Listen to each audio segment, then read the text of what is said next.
thought we played pretty well in the first half. Disappointed in the start of the second half. We just didn't play with much effort and energy.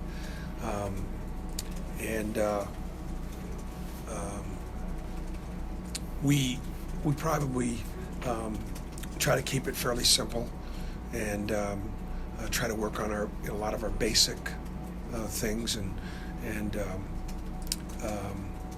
I thought, again, it's just from a standpoint of learning. There's just so much that needs to be done. You're probably going to get tired of hearing me say that over the next couple of weeks, but that's just where it's at. Thought we could have communicated better defensively. 18 offensive rebounds for them is way too many. I thought we had some unforced turnovers.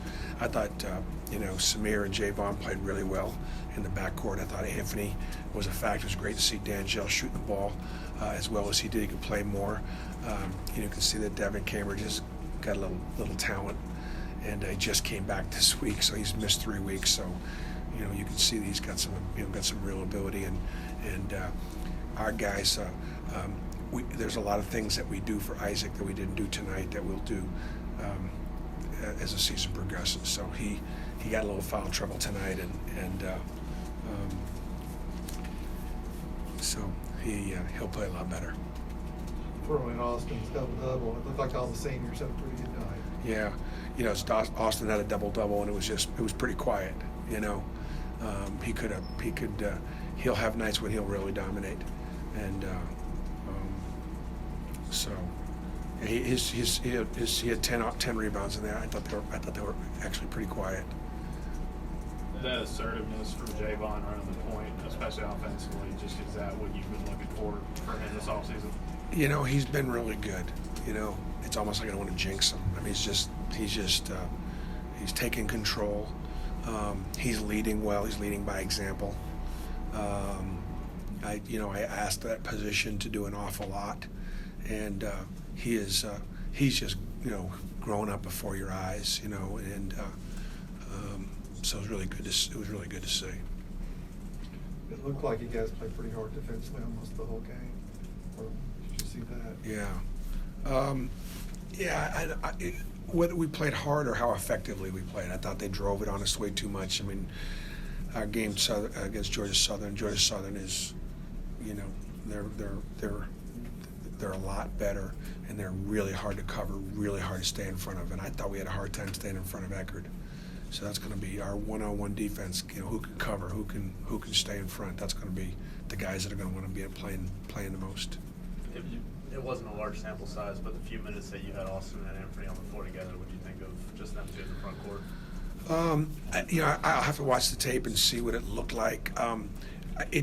Anthony had a couple of situations where he didn't take the ball out of bounds because he was running the floor. So he's going to have to find ways to process that. But he needs to find ways to defense.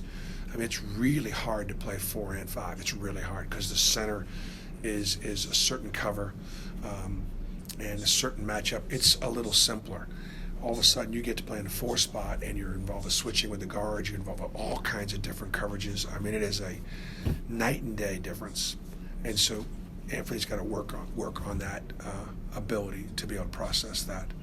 But again, his athleticism, his ability to finish around the basket, shoot the ball, and just his experience out there. I got to put the best players on the floor, and that's why he needs to be out there. Pleasantly surprised to see what Cambridge could do, being out for 3 weeks. Well, I think especially being out for a couple of weeks and then coming back, I think he practiced Wednesday.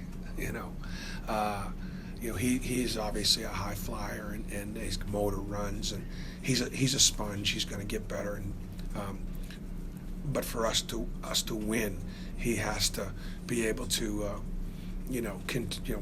him being out 3 weeks is really kind of sets us back, because you could see he's got a real shot to be in our top 8 or 9 players for sure. We'll probably cut back a little bit on the rotations. I played 12 guys tonight. I wanted to give a lot of guys some opportunities, and we'll probably cut that back a little bit these next few games. How has Samir sort of handled being that backup point guard or being an option? I think it's been good. I think what it does, it lets me,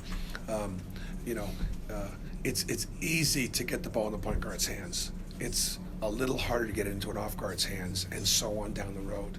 And so sometimes, like for example, if you think back to Bryce, there were times during games when Bryce was really quiet, and you would wonder, where is Bryce? Well, the defenses are working hard to take him away, and we got to do things to get him the ball. By Samir having the ball, he's good with the ball.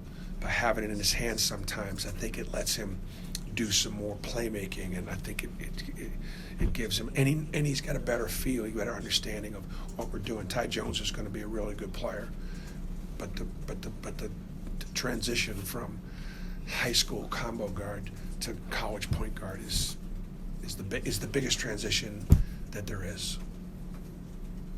Again? Okay, thanks, guys. Coach.